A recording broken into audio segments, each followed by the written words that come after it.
शुभ सकाळ पिलामाने। आज आम उद्भिदर विभिन्न अंग और ताहार कार्य विषय जानिबा। उद्भिदर यह हेउची चेर।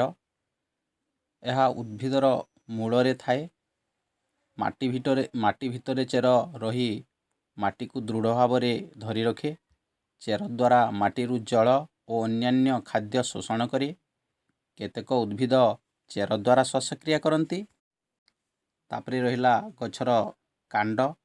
उद्भिदर कांड पत्र फूल और फल को धरी रखे। उद्भिदर खाद्य और अन्यान्य दरकारी पदार्थ कांड द्वारा उद्भिदर सबु अंश को जीवा आसिबा करे।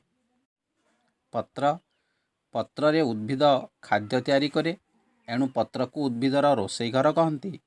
पत्र माध्यम रे उद्भिद श्वासक्रिया करे। उद्भिदर अदरकारी जल पत्र देई बाहर को बाहरी जाए। तापरे फूल फूल उद्भिदर सौंदर्य बढ़ाए। उद्भिदरे फूलरु फल हुए। यह होछि फल। फल भितरे मंजी थाए। मंजीरु नुआ गछ होई उद्भिदर वंशवृद्धि हुए।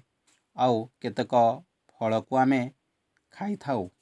और पिलामाने आज आमे उद्भिदर विभिन्न अंग एवं यार कार्य विषय जानिले। ठीक अछि पिलामाने, शुभ विदाय।